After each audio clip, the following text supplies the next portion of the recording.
ಸಮಸ್ತ ಪ್ರಜಾನುಡಿ ವೀಕ್ಷಕರಿಗೆ ಗೌರಿ ಗಣೇಶ ಹಬ್ಬದ ಶುಭಾಶಯಗಳು.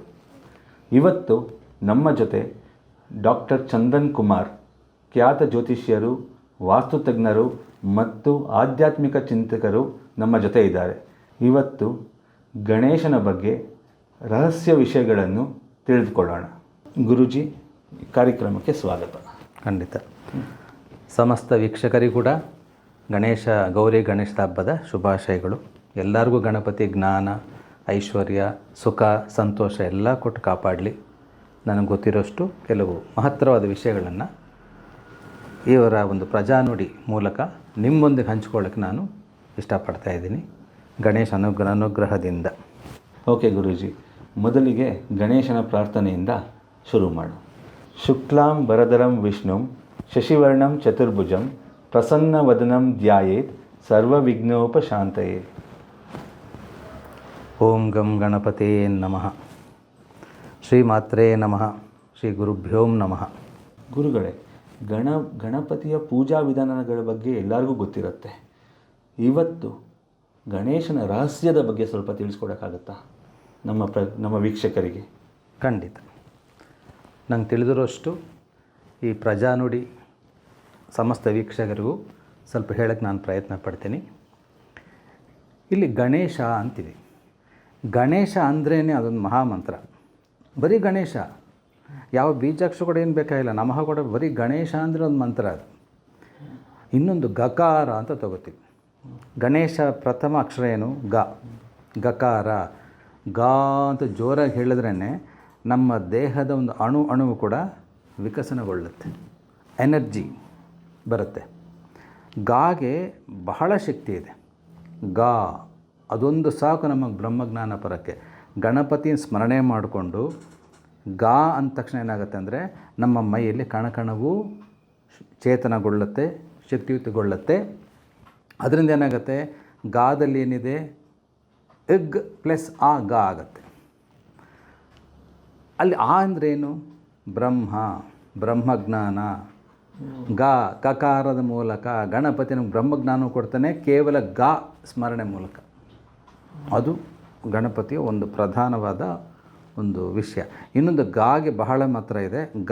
ಗಣಪತಿ, ಗಂಗೆ, ಗೋವು, ಗರಿಕೆ, ಎಷ್ಟಿದ್ರು ಇವೆಲ್ಲ ಪರಮ ಶ್ರೇಷ್ಠವಾದ ವಿಷಯಗಳು. ಗೋದಾವರಿ, ಗಂಗೆ ಪವಿತ್ರ ನದಿ, ಅದು ಗಕಾರ. ಗಣಪತಿಗೆ ಇಷ್ಟವಾದ ಒಂದು ಮೂಲಕ ಯಾವುದು? ಗರಿಕೆ, ಅದು ಗಕಾರ. ಮತ್ತು ಗೋದಾವರಿ ನದಿ. ನಿಜ ಒಂದು ಕತೆ ಇದೆ. ಆ ಕತೆ ಪ್ರಕಾರ ಈ ಭೂಮಿಗೆ ಗೋದಾವರಿ ನದಿ ಬರೋಕ್ಕೂ ಗಣಪತಿ ಕಾರಣ ಅಂತ ಬರುತ್ತೆ. ಅದೊಂದು ತುಂಬ ದೊಡ್ಡ ಕತೆ ಇದೆ. ಈ ರೀತಿ ಗಕಾರಕ್ಕೆ ವಿಶೇಷವಾದ ಒಂದು ಶಕ್ತಿ ಇದೆ. ಆ ಶಕ್ತಿಯ ಸಮಸ್ತ ರೂಪವೇ ಗಣಪತಿ ರೂಪ. ಗಣೇಶ ಅಂತ ಹೇಳ್ತಾ ಇದ್ರೇ ನಮಗದು ಮಂತ್ರ ಥರ ಅದು ಎನರ್ಜಿ ಬರ್ತಾ ಇದೆ. ಹೌದು. ಗಕಾರ ಹೆಂಗೆ ಬರುತ್ತೆ? ಎಗ್ ಪ್ಲಸ್ ಆ. ಗಾ ಅಂದರೆ ಒಳಗಿನ ಒಂದು ಚೇತನ ಶಕ್ತಿ. ಅದರಲ್ಲಿ ಏನಿದೆ? ಅಕಾರ ಅಂದರೆ ಬ್ರಹ್ಮ. ಆ ಸಮಸ್ತ ಬ್ರಹ್ಮಾಂಡವನ್ನು, ಬ್ರಹ್ಮಜ್ಞಾನವನ್ನು ತಳೆದ ವಿಶೇಷವಾದ ರೂಪ ಅಂದರೆ ಗಣಪತಿ. ಅದಕ್ಕೆ ಮೂಲ ಚೇತನ ಯಾರು? ಗೌರಿ, ತಾಯಿ. ಅದಕ್ಕೆ ಗೌರಿ ಗಣಪತಿ ಹಬ್ಬಕ್ಕೆ ಫಸ್ಟು ಗೌರಿನ ಕರ್ಕೊಂಬಂದು ಪೂಜಿಸಿ ನಂತರ ಗಣಪತಿನ ಕರೆಸ್ಕೋತೀವಿ. ಈ ಇಬ್ಬರಲ್ಲೂ ಏನಿದೆ? ಈಶ್ವರತ್ವ ಹೆಚ್ಚಾಗಿ ಪಡ್ಕೊಂಡ ದೇವರದು ಶಿವ. ಆದ್ದರಿಂದ ಗಣಪತಿಗೆ ಶಿವ ತಂದೆ ಆಗ್ತಾರೆ. ಸೊ ಇವಾಗ ಎಲ್ಲ ಮಂತ್ರಗಳು ಅಂತ ಗಣೇಶನೇ ಒಂದು ಮಂತ್ರ ಅಂತ ನೀವು ಹೇಳಿ, ಅದು ಎಲ್ಲರಿಗೂ ಗಣೇಶ ಅಂತ ಇದ್ದರೆ ಅದಕ್ಕೆ ಪಾಸಿಟಿವ್ ಎನರ್ಜಿ ಬರ್ತಾ ಇದೆ. ಹೌದು. ಇಲ್ಲಿ ಮಂತ್ರ ಒಂದು ವ್ಯತ್ಯಾಸ ಇದೆ. ಮಂತ್ರ ಅಲ್ಲ. ಅನುಸ್ವಾರ ಸೇರಿದಾಗ ಮಾತ್ರ ಬೀಜಾಕ್ಷರ ಆಗುತ್ತೆ, ಮಂತ್ರ ಆಗುತ್ತೆ. ಇದು ಅಕ್ಷರದಲ್ಲಿ ಇಷ್ಟು ನಮಗೆ ಶಕ್ತಿ ಇದೆ, ಎನರ್ಜಿ ಇದೆ. ಗಣಪತಿಯ ಒಂದು ಎನರ್ಜಿ ಸಿಗುತ್ತೆ ನಮಗೆ. ಇವೆಲ್ಲ ದಿನ ನಾವು ಬರೀ ಅಂತಿದ್ರೆ ಸಾಕು, ತುಂಬ ಶಕ್ತಿ ಬರುತ್ತೆ. ಸಾಧನೆ ಮಾಡ್ತಿದ್ದಷ್ಟು ನಮಗೆ ಬರುತ್ತೆ. ಗುರೂಜಿ, ಗಣಪತಿಯ ಗುಪ್ತ ಲಕ್ಷಣಗಳೇನಾದರೂ ಇದೆಯಾ ಗುರೂಜಿ? ಖಂಡಿತ ಇದೆ. ನೋಡಿ, ಗಣಪತಿಯ ತಕ್ಷಣ ಏನು? ದ್ವಿಜನ್ಮ, 2 ಸಲ ಜನಿಸಿದವ. ಒಂದು ಮಾನವ ರೂಪದಲ್ಲಿ ಬಂತು. ನಂತರ ಆ ಕಥೆಗಳೆಲ್ಲ ಗೊತ್ತಿರುತ್ತೆ. ನಂತರ ಗಣಪತಿಗೆ ಏನಾಯಿತು ಅಂದರೆ ಆನೆ ತಲೆ ಬಂತು, ಆನೆ ಮುಖ ಬಂತು. 2 ಸಲ ಜನಿಸಿದವ, ದ್ವಿಜನ್ಮ. ಇನ್ನೊಂದು ಲಕ್ಷಣ, ಪ್ರಧಾನ ಲಕ್ಷಣ ಅಂದರೆ ದ್ವಿರೂಪ. ಕತ್ತಿನವರೆಗೂ ಮಾನವ ರೂಪ, ಮುಖ ಮಾತ್ರ ಆನೆಯ ರೂಪ, ದ್ವಿರೂಪ. ಇನ್ನೊಂದು ಪ್ರಧಾನವಾದದ್ದು ಅಯೋನಿಜ. ಅಯೋನಿಜ ಅಂದ್ರೇನು? ತಾಯಿ ಗರ್ಭದಿಂದ ಬಂದಂತಹ ಜನ್ಮವಲ್ಲ, ಹಾಗೆ ಬಂದಂಥ ಒಂದು ಮಹಾನ್ ರೂಪ, ಆದಿಶಕ್ತಿಯ ಸಂಕಲ್ಪ ರೂಪ. ಆದಿಶಕ್ತಿ ಸಂಕಲ್ಪ ರೂಪಕ್ಕೆ ಶಿವ ಆನೆ ತಲೆನ ತರಿಸ್ದ. ಆನೆ ತಲೆ ಅಂದರೆ ಅದು ಪ್ರಥಮವಾಗಿ ಓಂಕಾರದಲ್ಲಿ ಬಂದಂಥ ಒಂದು ರೂಪವೇ ಆನೆಯ ಶಿರ. ಅದರಿಂದ ಗಣಪತಿಗೆ ಆ ಶಿರವು ಬಂತು. ಇದೇನಾಯ್ತು? ಅದಕ್ಕೆ ಅಯೋನಿಜ. ಇನ್ನೊಂದು ಪ್ರಧಾನ ಲಕ್ಷಣ ಅಂದರೆ ಅಕುಂಠಿತ ದೀಕ್ಷಾಪರ. ದೀಕ್ಷೆ ಅಂದ್ರೇನು? ಗುರುಗಳಿಂದ ನಮಗೆ ಸಿಕ್ಕಂಥ ಒಂದು ಮಂತ್ರವನ್ನು ಸದಾ ಸಾಧನೆ ಮಾಡಿ ಅದ್ರ ಮೂಲಕ ಮೋಕ್ಷ ಪಡ್ಕೊಳ್ಳೋದು ದೀಕ್ಷೆ ಅಂತ ಕರಿತೀವಿ. ಅಂದರೆ ಒಂದು ಕೆಲಸವನ್ನು, ಯಾವುದೇ ಕೆಲಸ ಅಂದ್ಕೊಂಡ್ಮೇಲೆ ಆ ಕೆಲಸವನ್ನು ಸರಿಯಾಗಿ, ಸಕ್ರಮವಾಗಿ, ಸರಿಯಾದ ರೀತಿಯಲ್ಲಿ ಕಡೆಯವರೆಗೂ ಅದನ್ನು ಸಾಧಿಸ್ಕೊಂಡು ಹೋಗೋದೇ ಅಕುಂಠಿತ ದೀಕ್ಷಾಪರ. ಅಂದರೆ ಅಕುಂಠಿತ ಅಂದ್ರೇನು? ಮಧ್ಯೆ ಬ್ರೇಕ್ ಆಗುವಂಥದ್ದು, ಮಧ್ಯೆ ನಿಲ್ಲಿಸುವಂಥದ್ದು. ಇಲ್ಲಿ ಗಣಪತಿ ಏನು? ಅಕುಂಠಿತ ದೀಕ್ಷಾಪರ. ಎಲ್ಲೂ ತನ್ನ ಒಂದು ಸಾಧನೆಯನ್ನು, ತನ್ನ ಒಂದು ಮಾರ್ಗವನ್ನು, ತನ್ನ ಒಂದು ದೈವತ್ವವನ್ನು ಎಲ್ಲೂ ಕುಂಠಿತ ಮಾಡದೇ ಇರುವಂಥ ಪ್ರಧಾನ ಲಕ್ಷಣ. ದ್ವಿಜನ್ಮ, ದ್ವಿರೂಪ, ಅಯೋನಿಜ, ಅಕುಂಠಿತ ದೀಕ್ಷಾಪರ. ಇದು ಗಣಪತಿ ಅಂದರೆ. ಇನ್ನು ಬಹಳಷ್ಟಿದೆ. ಇದು ಪ್ರಧಾನವಾಗಿ ನಮ್ಮಲ್ಲಿ ಕಂಡುಬರುವಂಥ ಒಂದು ಗಣಪತಿಯ ಮಹಾನ್ ಲಕ್ಷಣ. ಇದು ಸಾಧನೆ ಮೂಲಕನೂ ಇದೆಯಾ ಗುರುಜಿ? ಇದನ್ನು ನಾವು ಸಾಧನೆ ತಗೋಬೋದು.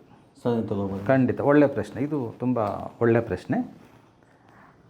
ವೀಕ್ಷಕರು ಕೂಡ ಇದನ್ನು ಕೇಳಿಸ್ಕೊಳ್ಳಿ. ಈ ರೀತಿ ಆದರೆ ನೀವು ಸಾಧನೆ ಮಾಡಿ ಗಣಪತಿ ಕೃಪೆಗೆ ಪಾತ್ರರಾಗಿ.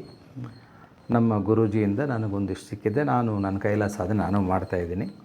ಇಲ್ಲಿ ನಾವು ತಗೊಳ್ಳೋಣ. ದ್ವಿರೂಪ. ನಮಗೆ 2 ರೂಪ ಇದೆಯಾ? ಇಲ್ಲ. ಬಟ್ ದ್ವಿರೂಪ ನಾವು ಮಾಡ್ಕೋಬೋದು.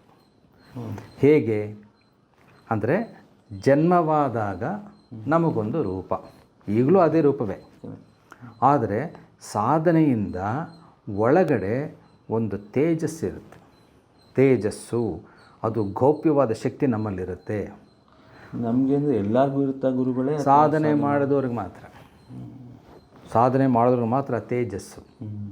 ಆ ತೇಜಸ್ಸು ಏನಾಗುತ್ತೆ ಅಂದರೆ ನಮಗದು 2 ರೂಪದ ಥರ. ಇವಾಗ ಮಹಾನ್ ಗುರುಗಳು, ನಮ್ಗೆ ಗೊತ್ತಿರೋಂಥ ಮಹಾನ್ ಗುರುಗಳು ರಾಘವೇಂದ್ರ ಸ್ವಾಮಿಗಳಾಗ್ಬೋದು, ಒಂದು ಶಿರಡಿ ಸಾಯಿಬಾಬಾ ಆಗ್ಬೋದು, ರಾಮಕೃಷ್ಣ ಪರಮಹಂಸರು, ರಮಣ ಮಹರ್ಷಿಗಳು, ಕಂಚಿ ಸ್ವಾಮಿಗಳು, ಇಂಥವ್ರನ್ನ ತಗೊಳ್ಳೋಣ. ನಮ್ಮಂತೆ ಕಾಣ್ತಾರೆ, ಬಟ್ ಒಳಗಡೆ ಒಂದು ಚೇತನ, ಅವರು ಒಳಗಡೆ ಜನ್ಮ ಮಾಡ್ಕೊಂಡಿರ್ತಾರೆ, ಉದ್ಭವಿಸಿಕೊಂಡಿರುತ್ತಾರೆ. ದ್ವಿರೂಪ. ಗಣೇಶನಿಗೆ ನಮಗೆ ವಿಸಿಬಲ್ ಇದೆ ದ್ವಿರೂಪ. ಗಣೇಶ ಆದರೆ ಗಣೇಶನ ದ್ವಿರೂಪ ಅಂದಾಗ ದೇವತೆಗಳದ್ದೇನಪ್ಪ ಅಂದರೆ ಮಂತ್ರ ದೇಹ ಅಂತ ಕರಿತೀವಿ. ನಮ್ಮದು ಮಲಿನ ದೇಹ. ನಮಗೂ ದೇವತೆಗಳ ವ್ಯತ್ಯಾಸ ಏನಪ್ಪ ಅಂದರೆ ಅದು ಮಂತ್ರ ದೇಹ, ಇದು ಮಲಿನ ದೇಹ. ಇಲ್ಲಿ ಆ ಮಲಿನದಲ್ಲಿ ನಾವು ಶ್ರೇಷ್ಠವಾದ ಒಂದು ಶಕ್ತಿ ವಲಯವನ್ನು ತುಂಬಿಸ್ಕೊಳ್ಳೋದು ದ್ವಿರೂಪ. ಇನ್ನೊಂದೇನು ಹೇಳಿದೆ? ದ್ವಿಜನ್ಮ. ನಾವು ಒಂದೇ ಸಲ ಹುಟ್ಟಿದ್ದು ಕರೆಕ್ಟು. ಗಣಪತಿ 2 ಸಲ ಜನ್ಮ ನಮಗಾಗಿಲ್ಲ. ಆದರೂ ನಾವು ಕೂಡ ದ್ವಿಜನ್ಮ ಆಗ್ಬೋದು. ಯಾವ ರೀತಿ? ಗುರುಗಳ ದೀಕ್ಷೆ, ಸರಿಯಾದ ಗುರು ದೀಕ್ಷೆ ಕೊಟ್ಟಾಗ ತಂದೆ ತಾಯಿಂದ ಹುಟ್ಟಿದ ನಾವು ಒಂದು ರೀತಿ ಜನ್ಮ ಆದರೆ, ಗುರು ದೀಕ್ಷೆಯಿಂದ ಪವಿತ್ರ ಜನ್ಮ ಆಗ್ಬಿಡ್ತೀವಿ. ಸಾಧನೆ ಕಡೆ ಹೋಗ್ತೀವಿ. ದ್ವಿಜನ್ಮ. ಇದು ಸಂಸ್ಕಾರಗಳನ್ನು, ಒಳ್ಳೆ ಸಂಸ್ಕಾರ ತುಂಬಿಸ್ಕೊಂಡು ಜೀವನ ನಡೆಸೋದು 2ನೇ ಜನ್ಮ. ಅದು ದ್ವಿಜನ್ಮ. ಅಕುಂಠಿತ ದೀಕ್ಷಾಪರ. ಇದು ನಮಗೆ ಕಷ್ಟ. ಈ ಒಂದು ಲೌಕಿಕ ಜೀವನದಲ್ಲಿ ಬಹಳಷ್ಟು ಒತ್ತಡಗಳಿರುತ್ತೆ ನಮಗೆ. ನಾವು ಯಾವುದೋ ಗುರೂಜಿನ ಮಂತ್ರ ಕೊಟ್ಟಿರ್ತಾರೆ, ಕೆಲವು ತಪ್ಪಿಸ್ಬಿಡ್ತೀವಿ. ಈ ಒಂದು ತೊಂದರೆಗಳು ಎಲ್ಲರಿಗೂ ಖಂಡಿತ ಇರುತ್ತೆ. ಆದರೆ ಅದನ್ನು ಕೆಲವರು ಏನೇ ತೊಂದರೆ ಆದರೂ ಬಿಡೋದಿಲ್ಲ. ಅವನು ಅಕುಂಠಿತ ದೀಕ್ಷಾಪರ ಕೂಡ ಆಗಬಹುದು. ಇನ್ನೊಂದು ಅಯ್ಯೋ ನಿಜ. ಗಣಪತಿ ಗರ್ಭದಿಂದ ಹುಟ್ಟಿದ್ದೆಲ್ಲ, ಬಟ್ ನಾವು ಗರ್ಭದಿಂದನೇ ಹುಟ್ಟಿರೋದು. ನಾವು ಹೇಗೆ ಅಯ್ಯೋ ನಿಜ ಆಗ್ತೀವಿ? ಯಾವಾಗ ಆಗ್ತೀವಿ ಅಂದರೆ ಸಾಧನೆ ಮಾಡ್ತಾ ಮಾಡ್ತಾ ಮಾಡ್ತಾ ಮಾಡ್ತಾ ಮಾಡ್ತಾ ಆ ಗಣಪತಿ ತನ್ನಲ್ಲಿ ನಮ್ಮನ್ನು ಸೇರಿಸ್ಕೊಂಡ್ಬಿಡ್ತಾನೆ. ಸೇರಿಸ್ಕೊಂಡಾಗ ನಮಗೆ ಗರ್ಭದಿಂದ ಆಚೆ ಬರೋದು ಕೂಡ ಪೂರ್ವಜನ್ಮದ ನಾವು ಮಾಡಿರಬಹುದಾದ ಪಾಪ ಪುಣ್ಯಗಳ ಒಂದು ರೂಪ. ಆ ಗಣಪತಿಯ ತನ್ನಲ್ಲಿ ಸೇರಿಸ್ಕೊಂಡಾಗ ಆ ಪಾಪ ಕರ್ಮ ಹೊರಟೋಗುತ್ತೆ. ಆಗ ಅವನು ಅಯೋನಿಜನ ಕೂಡ ಆಗಿಬಿಡ್ತಾರೆ. ಅಂದರೆ ಇದೆಲ್ಲ ಸಾಧಾರಣವಾದ ವಿಷಯ ಅಲ್ಲ. ತುಂಬ ದೊಡ್ಡ ದೊಡ್ಡ ಸಾಧಕರಿಗೆ ನಾನು ಹೇಳಿದ ಇಷ್ಟೊತ್ತು ಮಹಾನ್ ಗುರುಗಳ ಬಗ್ಗೆ ಹೇಳಿದ್ನಲ್ಲ, ಇಂಥವರೆಲ್ಲ ಅಂಥ ಮಹಾತ್ಮರು. ಇದನ್ನು ಸ್ವಲ್ಪ ತಿಳ್ಕೊಂಡು ಸ್ವಲ್ಪ ಪ್ರಯತ್ನ ಪಟ್ಟರು ನಮ್ಮ ಜೀವನ ಸಾರ್ಥಕ ಆಗುತ್ತೆ. ಕೇಳಿದ್ರೆ ಮೈಯೆಲ್ಲ ರೋಮಾಂಚನ ಆಗ್ತಿದೆ ಗುರುಗಳೇ. ಇನ್ನು ಖಂಡಿತ ಇನ್ನೊಂದು ಸಾಧನೆಯಿಂದ ಏನು ಸಿಗುತ್ತೆ? ಬ್ರಹ್ಮಜ್ಞಾನ. ಬ್ರಹ್ಮಜ್ಞಾನದಿಂದ ಏನು ಸಿಗುತ್ತೆ? ಆತ್ಮಜ್ಞಾನ ಬಂದವನಿಗೆ ಬೇರೆ ಯಾವುದೇ ಆನಂದವು, ಕ್ಷಣಿಕ ಆನಂದ, ಸಾಧಾರಣ ಆನಂದವು ಸಿಗುತ್ತೆ. ಈಗ ನಾವು ಒಂದು ಸಿನಿಮಾ ನೋಡ್ತೀವಿ, ಖುಷಿ, ಚೆನ್ನಾಗಿದೆಪ್ಪ, ಎಷ್ಟು 2 ಗಂಟೆ ಕಾಲ. ಒಂದು ಹಾಡು ಒಂದು 4 ನಿಮಿಷ, ಯಾವುದೋ ಚಿತ್ರಕಲೆ ನೋಡಿದಾಗ ಖುಷಿ. ಬಟ್ ಆತ್ಮಾನಂದ ಹಾಗಲ್ಲ. ಅದು ನಮ್ಮನ್ನು ಹಿಡಿದು ಬಿಟ್ಟರೆ ಕಡೆಯವರೆಗೂ ಆನಂದದಲ್ಲೇ ಇರ್ತೀವಿ. ಆತ್ಮಾನಂದ ಕಡೆಗೆ ನಾವು ಯಾವ ದೈವವನ್ನು ಸ್ಮರಣೆ ಮಾಡಿದೆವೋ, ಯಾವ ದೇವತೆಯನ್ನು ಆರಾಧಿಸಿದವೋ ಆ ಕಡೆಗೆ ನಮ್ಮ ಆತ್ಮವನ್ನು ಆ ದೇವತೆಗೆ ಕರ್ಕೊಂಡು ಹೋಗುತ್ತೆ. ಶಾಶ್ವತಾನಂದ, ಸಚ್ಚಿದಾನಂದ ಅಂತ ಕೂಡ ಇದನ್ನು ಹೇಳ್ತೀವಿ. ಇಷ್ಟಿದೆ ಇದರಲ್ಲಿ. ವೀಕ್ಷಕರಿಗೆ ತುಂಬ ವಿಷಯ ಹೇಳ್ಕೊಟ್ರಿ ಗುರುಗಳು. ಹೇಳಿದಷ್ಟು. ಗುರುಜಿ, ಗಣೇಶ ಬ್ರಹ್ಮಚಾರಿ ಅಂತಾರೆ, ಆದರೆ ಕೆಲವೊಂದು ಕಡೆ ಸಿದ್ಧಿ ಬುದ್ಧಿಯರು ಪತ್ನಿಯರು ಅಂತಾರೆ.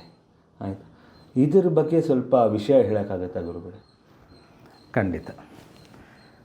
ಪತ್ನಿಯರು ಅಂತ ಹೇಳಿದಾಗ ಇನ್ನೊಂದಿಲ್ಲಿ ಪತ್ನಿಯರನ್ನು ಸಾಧಾರಣವಾದ ಪತ್ನಿ ಅನ್ನೋ ಅರ್ಥ ಇಲ್ಲಿ ತಗೋಬಾರ್ದು. ಸಿದ್ಧಿಬುದ್ಧಿ ಪತ್ನಿಯರೇ, ಆದರೆ ಸಾಧಾರಣವಾದ ಅರ್ಥದಲ್ಲಿ ತಗೊಳ್ಳೋದು ತುಂಬ ತಪ್ಪಾಗುತ್ತದು. ಸಿದ್ಧಿ ಬುದ್ಧಿಯನ್ನು ಗಣಪತಿಯಿಂದಲೇ ಹೊರಬಂದಂಥ ಒಂದು ಸಿದ್ಧಿ ಬುದ್ಧಿ ದೇವತೆಗಳು ತನ್ನಲ್ಲೂ ಇರ್ತಾರೆ, ಹೊರಗಡೆ ಕೂಡ ಇರ್ತಾರೆ. ಈ ಸಿದ್ಧಿ ಬುದ್ಧಿಯರು ಗಣಪತಿಗೆ ಸದಾ ಪಾದ ಸೇವೆ ಮಾಡ್ತಿರ್ತಾರೆ. ಯಾವ ರೀತಿ ಒಂದು ಮಹಾವಿಷ್ಣುವಿಗೆ ಲಕ್ಷ್ಮೀ ಪಾದ ಒತ್ತಾ ಇರ್ತಾರೋ ಆ ರೀತಿ ಬಲಪಾದವನ್ನು ಸಿದ್ಧಿ, ಎಡಪಾದವನ್ನು ಬುದ್ಧಿ ಒತ್ತುತ್ತಾ ಇರ್ತಾರೆ. ಇಲ್ಲಿ ಯೋಗತ್ವದ ಒಂದು ವಿಷಯ ಬರುತ್ತೆ. ನಮ್ಮ ಅಂಗಾಲಿನ ಕೆಲವು ನರಗಳನ್ನು ಪ್ರೆಸ್ ಮಾಡಿ ಇಟ್ಕೊಂಡಿದ್ರೆ ಜ್ಞಾನ ಹೆಚ್ಚಾಗುತ್ತೆ. ಈ ವಿಷಯಗಳು ಕೂಡ ತುಂಬ ಬರುತ್ತದು. ಈಗ ಸಮಯ ಅಷ್ಟು ಅದೇ ಒಂದು ತುಂಬ ಸಮಯ ಆದ್ದರಿಂದ ಸ್ವಲ್ಪ ಸೂಕ್ಷ್ಮವಾಗಿ ಹೇಳ್ತಾ ಹೋಗ್ತೀನಿ. ನಮ್ಮ ಕಾಲುಗಳಲ್ಲಿ ಕೆಲವು ನರಗಳು ಅದನ್ನು ಒತ್ತೋದ್ರಿಂದ ನಮ್ಮಲ್ಲಿ ಒಂದು ಆಧ್ಯಾತ್ಮ ಚೇತನ ಬರುತ್ತೆ. ಆ ಸೇವೆಯನ್ನು ಗಣಪತಿಗೆ ಸಿದ್ಧಿಬುದ್ಧಿಯರು ಆ ಸೇವೆ ಮಾಡ್ತಿರ್ತಾರೆ. ಸೇವೆ ಮಾಡೋದ್ರಿಂದ ಪತ್ನಿಯ ಸ್ಥಾನ ಅಂತ ಹೇಳ್ಬೋದು, ಬಟ್ ಪತ್ನಿ ಅಲ್ಲ. ಇನ್ನೊಂದು, ಗಣಪತಿಯ ಒಳಗಿನ ಚೇತನವೇ ಹೊರಗೆ ಬಂದಿರೋ ಒಂದು ಸ್ತ್ರೀ ಆಕೃತಿಗಳು, ಆದ್ದರಿಂದ ಪತ್ನಿಯರು ಅಂತ ಹೇಳ್ತಾರೆ. ಪತ್ನಿಯರು ಅಂದರೆ ಕೂಡ ಈ ರೀತಿ ಸೇವಾ ಪತ್ನಿಯರು, ಸೇವಾ ದೇವತೆಗಳು ಅಂತ ನಾವು ತಗೋಬೋದು. ಅಲ್ಲಿ ಸಿದ್ಧಿ ಬುದ್ಧಿ ಎಲ್ಲಿರ್ತಾರೆ ಗಣಪತಿಗೆ ಅಂದರೆ, ಈಗ ನಮಗೂ ಈ ಜಾಗ ಟೆಂಪಲ್ಸ್ ಅಂತ ಕರಿತೀವಿ. ಇದು 2 ನಮಗೆ ದೇವಸ್ಥಾನಗಳು, ಪ್ರತಿಯೊಬ್ಬರಿಗೂ ದೇವಸ್ಥಾನಗಳು. ಅದಕ್ಕೆ ನಾವು ಒಂದು ಯಾವುದೇ ದೇವಸ್ಥಾನ, ಗಣಪತಿ ದೇವಸ್ಥಾನ ಆಗ್ಬೋದು, ಅಥವಾ ಶಿವನ ದೇವಸ್ಥಾನ ಆಗ್ಬೋದು, ವಿಷ್ಣು ದೇವಸ್ಥಾನ ಆಗ್ಬೋದು, ಯಾವುದೇ ದೇವಸ್ಥಾನ ಅಥವಾ ಯಾವುದೇ ಗುರುಗಳ ಸ್ಥಾನ ಆಗ್ಬೋದು, ಅಲ್ಲಿ ನೋಡಿದಾಗ ನಮಗಿಲ್ಲಿ ವೈಬ್ರೇಟ್ ಆಗುತ್ತೆ. ಇಲ್ಲಿ ಪ್ರೆಸ್ಸಾಗಿ ದೃಷ್ಟಿಯಿಂದ ಅದು ನೋಡಿದಾಗ ನಮ್ಮೆಲ್ಲ ಸೇರಿಕೊಳ್ಳುತ್ತೆ. ಇದೆಲ್ಲ ಹೇಗೆ ಬರುತ್ತೆ ಅಂದರೆ, ಅದನ್ನು ಹಾಗೆ ನಾವು ಅಭ್ಯಾಸ ಮಾಡ್ತಾ ಹೋಗಬೇಕು. ಇದು ಟೆಂಪಲ್ಸ್, ನಮಗಿರುವ ಇಲ್ಲಿ ದೇವಸ್ಥಾನಗಳಿದು. ಇಲ್ಲಿ ಸಿದ್ಧಿ ಬುದ್ಧಿ, ಬಲಗಡೆ ಸಿದ್ಧಿ, ಎಡಗಡೆ ಬುದ್ಧಿ ಇರ್ತಾರೆ. ಈ ಸಿದ್ಧಿ ಬುದ್ಧಿಯ ಒಂದು ಆಶೀರ್ವಾದ, ಗಣಪತಿ ಸಿದ್ಧಿ ಬುದ್ಧಿಯ ನಮಗೂ ಒಂದಿಷ್ಟು ಬರಬೇಕು ಅಂತ ಅಂದ್ಕೊಂಡಾಗ ಅದಕ್ಕೊಂದು ಮುದ್ರೆ ಅಂತ ಕೂಡ ಬರುತ್ತೆ. ಅದನ್ನು ಹಾಕ್ಕೊಂಡ್ರೆ ನಮ್ಮಲ್ಲಿ ಕೂಡ ಆ ಟೆಂಪಲ್ಸ್, ಆ ದೇವಸ್ಥಾನಗಳು ಅನ್ನೋದು ನಮಗೊಳ್ಳೆ ವೈಬ್ರೇಟ್ ಆಗುತ್ತೆ. ನಮಗೆ ಬಹಳ ಬೇಗ ದೇವರ ಒಂದು ಆಶೀರ್ವಾದ ಅಥವಾ ಅಲ್ಲಿರುವ ಎನರ್ಜಿ ನಮಗೆ ಸಿಗ್ತಾ ಹೋಗುತ್ತೆ. ಹೇಗೆ ಅಂದರೆ, 2 ಹೆಬ್ಬೆರಳುಗಳನ್ನು ಹೀಗಿಟ್ಕೋಬೇಕು. 2 ಮಧ್ಯ ಬೆರಳನ್ನು ಜೋಡಿಸ್ಕೋಬೇಕು. ವೀಕ್ಷಕರೇ ನೋಡ್ಕೊಳ್ಳಿ, ಜೋಡಿಸ್ಕೋಬೇಕು. ಈ ಎರಡನ್ನು ಆಜ್ಞಾಚಕ್ರಕ್ಕೆ ತಗಲಿಸಬೇಕು. ತಗಲಿಸ್ಕೊಂಡು ಓಂ ಗಂ ಗಣಪತಯೇ ನಮಃ, ಓಂ ಗಂ ಗಣಪತಯೇ ನಮಃ, ಓಂ ಗಂ ಗಣಪತಯೇ ನಮಃ. ಸ್ವಲ್ಪ ಹೊತ್ತು, ಒಂದು 5 ನಿಮಿಷ 6 ನಿಮಿಷ ಹೇಳಿದ್ಮೇಲೆ ನಿಧಾನಕ್ಕೆ ಕೈ ತೆಗೆದು ಕಣ್ಣು ಮುಚ್ಕೊಂಡು ಹೇಳಬೇಕು, ನಿಧಾನಕ್ಕೆ ಕಣ್ಣು ಬಿಡಬೇಕು. ಆಗಲೇ ಆ ಒಂದು ಫಸ್ಟ್ ಟೈಮೇ ನಮ್ಮಲ್ಲಿ ಒಂದು ಎನರ್ಜಿ ಕಾಣಿಸೋ, ಇಲ್ಲಿ ಏನೋ ಒಂದು ಶಕ್ತಿ ಬಂತು, ಜ್ಞಾನ ಹೆಚ್ಚಾಗುತ್ತೆ, ಆ ಒಂದು ಭಾವ ನಮ್ಮಲ್ಲಿ ಬಂದುಬಿಡುತ್ತೆ. ಸುಲಭವಾದ ವಿಷಯಗಳೆಲ್ಲ ಇದನ್ನು ಮಾಡ್ತಾ ಇದ್ದಷ್ಟು ನಾವು ಎಲ್ಲರೂ ಮಾಡ್ಬೋದಾ ಹೆಂಗೆ ಗುರುಗಳೇ? ಖಂಡಿತ ಮಾಡಿದ್ರು ನಾವು ಗುರುಗಳಿಂದ ದೀಕ್ಷೆ, ಯಾಕಂದ್ರೆ ಕೆಲವು ಬೀಜಾಕ್ಷರ ಮತ್ತು ಗುರುಗಳಿಂದ ದೀಕ್ಷೆ ತೊಗೊಂಡೇ ಮಾಡಬೇಕು ಅನ್ನೋ ಕೆಲವ್ರಿಗೆ ಇರುತ್ತೆ, ಇಲ್ಲ ತಪ್ಪಾಗ್ಬಿಡುತ್ತೆ, ತೊಂದರೆ ಆಗಿಬಿಟ್ರೆ ನಮಗೆ ಪ್ರಾಬ್ಲಮ್ಮು ಅಂತೆಲ್ಲ ಹೇಳ್ತಾರೆ. ಅದ್ರ ಬಗ್ಗೆ ಸ್ವಲ್ಪ ತಿಳಿಸ್ಕೊಡಿ. ಖಂಡಿತ. ಗುರುಗಳಿಂದ ಬಂದಾಗ ಆ ಒಂದು ಮಂತ್ರಕ್ಕೆ ನಮಗೆ ಅದನ್ನು ಜಪ ಮಾಡುವ ಅಧಿಕಾರ ಸಿಗತ್ತೆ. ಕೆಲವರಿಗೆ ಗುರುಗಳು ಸಿಗ್ತಾರೆ, ಕೆಲವ್ರಿಗೆ ಗುರುಗಳು ಸಿಗಲ್ಲ. ಅವ್ರೇನು ಮಾಡಬೇಕು? ಹಾಗಾದ್ರೆ ಅವ್ರು ಹಾಗೆ ಇದ್ಬಿಡ್ಬೋದಾ? ಇದ್ಬಿಡ್ಬೇಕಾ? ಗುರುನ ಭಾಳಷ್ಟು ಪ್ರಯತ್ನ ಪಡಬೇಕು. ಯಾರೂ ಸರಿಯಾದ ಗುರು ಸಿಗಲಿಲ್ಲ, ಪ್ರಯತ್ನ ಆಯಿತು, ಸಾಕಷ್ಟು ಪ್ರಯತ್ನ, ಗುರು ಸಿಗಲಿಲ್ಲ. ಬಟ್ ನಾವು ಮಂತ್ರಗಳು ಜಪ ಮಾಡೋಕೆ ಏನು ಮಾಡಬೇಕು? ನಮ್ಮ ಆರಾಧನೆಯ ದೇವರಾದ ಈ ಗಣಪತಿ ಆಗಬಹುದು, ಶಿವಮಂತ್ರ ಶಿವನೇ ಆಗ್ಬೋದು, ವಿಷ್ಣುವ ಆಗ್ಬೋದು, ಗುರು ಮಂತ್ರ ಆಗ್ಬೋದು. ಅಲ್ಲಿ ಒಂದು ಅರಿಶಿನ ಬಟ್ಟೆನಲ್ಲಿ ಕೆಂಪಕ್ಷರದಿಂದ ಆ ಮಂತ್ರವನ್ನು ಬರೆದು ಆ ದೇವತಾ ಮೂರ್ತಿ ಹತ್ರ ಅದನ್ನಿಟ್ಟು ಕಡೆಯ ಪಕ್ಷ 1,08,000 ಸಲ ಜಪ ಮಾಡಿ ಮಾನಸಿಕವಾಗಿ ಆ ದೇವತೆಯಿಂದಲೇ, ಆ ದೇವತೆಯೇ ನನ್ನ ಗುರುವಾಗಿ ಇದನ್ನು ದೀಕ್ಷೆ ಕೊಟ್ಟಿದ್ದಾರೆ ಅಂತ ಭಾವಿಸಿ ಜಪ ಮುಂದುವರಿಸ್ಬೋದು. ಗುರುಗಳು ಸಿಕ್ಕಿದ್ರೆ ಗುರುಮುಖೇನ ಈ ಮಂತ್ರವನ್ನು ಉಪದೇಶ ಮಾಡಿಕೊಂಡು ಸಾಧನೆ ಮಾಡಬಹುದು. ಗುರುಗಳೇ, ಒಂದೊಂದು ಮತ್ತು ಈ ಗಣೇಶ ಅಂದರೆ ಎಲ್ಲರೂ 108 ಅಡಿ, 110 ಅಡಿ, 120 ಅಡಿ ಅಂತೆಲ್ಲ ಹೇಳ್ತಾರೆ. ಮನೇಲಿ ಕೂಡ ಇದೆಲ್ಲ ಮಾಡ್ತಾರೆ. ಬಟ್ ಗರ್ಭಗುಡಿಯಲ್ಲಿ ನಾವು ಕೆಲವು ಹೇಳ್ತಾರೆ, ಎಷ್ಟು ಚಿಕ್ಕದಿರುತ್ತೋ ಅಷ್ಟು ಒಳ್ಳೆಯದು ಅಂತ ಹೇಳ್ತಾರೆ. ಅದ್ರ ಬಗ್ಗೆ ಸ್ವಲ್ಪ ನಮ್ಮ ವೀಕ್ಷಕರಿಗೆ ತಿಳಿಸ್ಕೊಡಿ ಗುರುಗಳು. ಬೃಹದಾಕಾರವಾಗಿ ಕೂಡಿಸೋದು ಒಂದು ಅಟ್ರಾಕ್ಷನ್, ಆ ಒಂದು ಆಕರ್ಷಣೆ. ಜನ ದೊಡ್ಡ ಗಣಪತಿ ಕೂಡಿಸಿದ್ದಾರೆ, ಅದನ್ನು ತಪ್ಪು ಅಂತೇನಿಲ್ಲ. ಒಂದು ಊರಲ್ಲಿ ಕೂಡಿಸಿದಾಗ ಎಲ್ಲರೂ ಬಂದು ನೋಡ್ತಾರೆ, ಅವ್ರಿಗೇನೋ ಒಂದು ಭಾವ, ನೋಡಪ್ಪ ಇಷ್ಟು ದೊಡ್ಡ ಗಣಪತಿ, ಆ ಒಂದು ನೋಡಿದಾಗಲೇ ಅವ್ರಿಗೇನೋ ಭಕ್ತಿ ಬರುತ್ತೆ, ಮಾಡ್ತಾರೆ. ಬಟ್ ಅದೇ ಮುಖ್ಯ ಅಂತ ಅಲ್ಲ. ಗಣಪತಿ ಬಹಳ ಸೂಕ್ಷ್ಮ, ಎಲ್ಲಿ ಸೂಕ್ಷ್ಮನೋ ಅಲ್ಲಿ ಮೋಕ್ಷ. ದೈವವನ್ನು ನಾವು ಸೂಕ್ಷ್ಮವಾಗಿ ತೊಗೊಂಡಾಗ ನಾವು ಮೋಕ್ಷಕ್ಕೆ ಹತ್ರ ಆಗ್ತಾ ಹೋಗ್ತೀವಿ. ಬೃಹದಾಕಾರವಾಗಿ ನೋಡಿದಾಗ ಆ ಒಂದು ಅಗಾಧ ಮಹಿಮೇಲೆ ಮುಳುಗೋಗ್ತೀವಿ, ಅದು ಒಳ್ಳೆಯದೇ. ಬಟ್ ಸೂಕ್ಷ್ಮವಾಗಿ ನೋಡಿದಾಗ, ಒಂದು ಪೂಜೆ, ಒಂದು ಆರಾಧನೆ ಮಾಡುವಾಗ ವಿಗ್ರಹವನ್ನು ಸ್ವಲ್ಪ ದೊಡ್ಡದಾಗಿಟ್ಟು ಮಾಡ್ತೀವಿ. ಬಟ್ ನಿತ್ಯ ಪೂಜೆಗೆ ಕೇವಲ 3 ಅಂಗುಲ ಮಾತ್ರ ಇರಬೇಕು. ನಿತ್ಯ ಪೂಜೆ ಮಾಡೋ ದೇವತೆಗಳಿಗೆ ಗಣೇಶ ಹಬ್ಬಕ್ಕೆ ಒಂದು ಮನೇಲಿ ಕೂಡಿಸಿದಾಗ 1 ಅಡಿ 2 ಅಡಿಯೂ ಕೂಡ ಕೂಡಿಸಿ ಪೂಜೆ ಮಾಡಬಹುದು. ಅದು ನಿತ್ಯ ಪೂಜೆ ಅಲ್ಲ, ವಿಸರ್ಜನೆ ಮಾಡಿಬಿಡ್ತೀವಿ. ಯಾವುದಾದ್ರೂ ಸಾಧನೆಗೆ ಯಾವ ಪ್ರಮಾಣ, ರೂಲ್ಸ್ ಅಂತ ಯಾವುದಾದ್ರು ಇದೆಯಾ? ನಮ್ಮ ಪ್ರಜಾನುಡಿ ವೀಕ್ಷಕರಿಗೆ ತಿಳಿಸ್ಕೊಡೋಕ್ಕಾಗತ್ತಾ? ಖಂಡಿತ. ನೋಡಿ, ಯಾವುದೇ ದೈವ ಸಾಧನೆ ಮಾಡೋಕ್ಕೆ 3 ಒಂದು ಪ್ರಮಾಣತೆ ಇದೆ. ಒಂದು ರೂಲ್ಸ್ ಹೇಳಿದಾಗ ರೂಲ್ಸ್ ಅಂತ ಕೂಡ ತೊಗೋಬೋದು. ಪ್ರಮಾಣ ಒಂದಿದೆ. ಏನಪ್ಪ ಅಂದರೆ ಶಾಸ್ತ್ರ ಪ್ರಮಾಣ 1ನೇದು, 2ನೇದು ಗುರು ಪ್ರಮಾಣ, 3ನೇದು ಅನುಭವ ಪ್ರಮಾಣ. ಅಂದರೆ ನಾವು ಮಾಡುವ ಸಾಧನೆ ಶಾಸ್ತ್ರ ಪ್ರಮಾಣವಾಗಿರಬೇಕು, ಶಾಸ್ತ್ರವನ್ನು ಬಿಟ್ಟು ಹೋಗಬಾರದು ಅಂತ ಒಂದು ಇದೆ. ಅದು ಸರಿ, ಕರೆಕ್ಟು, ಶಾಸ್ತ್ರ ಪ್ರಮಾಣ. ಕೆಲವು ಸಲ ಗುರು ಪ್ರಮಾಣ. ಈಗ ಶಾಸ್ತ್ರ ಪ್ರಮಾಣವಾಗಿ ನಾವು ಕೆಲವು ಸಲ ಪರಿಪೂರ್ಣವಾದ ಶಾಸ್ತ್ರ ತಿಳ್ಕೊಂಡು ಆ ರೀತಿಯೇ ಸಾಧನೆ ಮಾಡೋಕ್ಕೆ, ಅಥವಾ ಆ ರೀತಿಯೇ ಪೂಜೆ ಮಾಡೋಕ್ಕೆ, ಅಥವಾ ಅದೇ ರೀತಿ ನಾವು ಅನುಷ್ಠಾನಗಳು ಮಾಡೋಕ್ಕೆ ಆಗದೆ ಹೋಗ್ಬೋದು ಕೆಲವು ಸಲ. ಏಕೆಂದರೆ ಶಾಸ್ತ್ರ ಪ್ರಮಾಣ ಇವಾಗ ಒಂದು 50-60 ವರ್ಷಗಳ ಹಿಂದೆ ನಮಗೆ ಪೂಜೆಗೆ ಏನು ಬೇಕೋ ಆ ಒಂದು ಶುದ್ಧತೆ ಇತ್ತು, ಶುದ್ಧವಾದ ಪುಷ್ಪಗಳು ಸಿಗ್ತಾಯಿತ್ತು, ಪ್ರತಿಯೊಂದು ಸಿಗ್ತಾಯಿತ್ತು, ಜನರೆಲ್ಲ ಭಕ್ತಿ ಭಾವಗಳು ಚೆನ್ನಾಗಿರ್ತಾಯಿತ್ತು, ದೇವ್ರ ಮನೆ ದೊಡ್ಡದಾಗಿರ್ತಾಯಿತ್ತು. ಮಡಿ ಅನ್ನೋದನ್ನು ತುಂಬ ಶುದ್ಧವಾಗಿ ನೆರವೇರಿಸ್ಕೊಳ್ಳೋಕ್ಕೆ ಸಾಕಷ್ಟು ಅನುಕೂಲಗಳೇ ಇತ್ತು. ಈಗ ಮನೆಗಳು ಚಿಕ್ಕದು, ಏನೋ ನಾವು ಮಡಿ ಅಂತೀವಿ, ಮಡಿ ಆಗದೆ ಹೋಗ್ಬೋದು.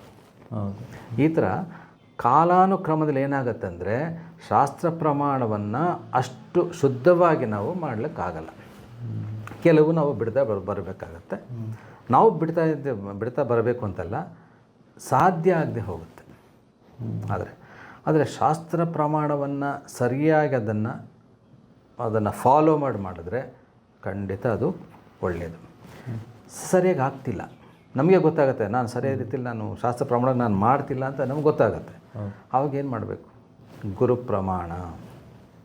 ಗುರುಗಳೇ, ನೀವು ಹೇಗೆ ಹೇಳ್ತೀರ ನಾನು ಹಾಗೆ ಮಾಡ್ತೀನಿ, ನನಗೆ ಶಾಸ್ತ್ರ ಗೊತ್ತಿಲ್ಲ, ನನ್ನ ಕೆಲ ಅಷ್ಟೆಲ್ಲ ಮಾಡೋಕ್ಕಾಗಲ್ಲ, ಅದಕ್ಕೆ ನೀವು ಏನು ಹೇಳ್ತೀರಿ ಹಾಗೆ ಮಾಡ್ತೀನಿ.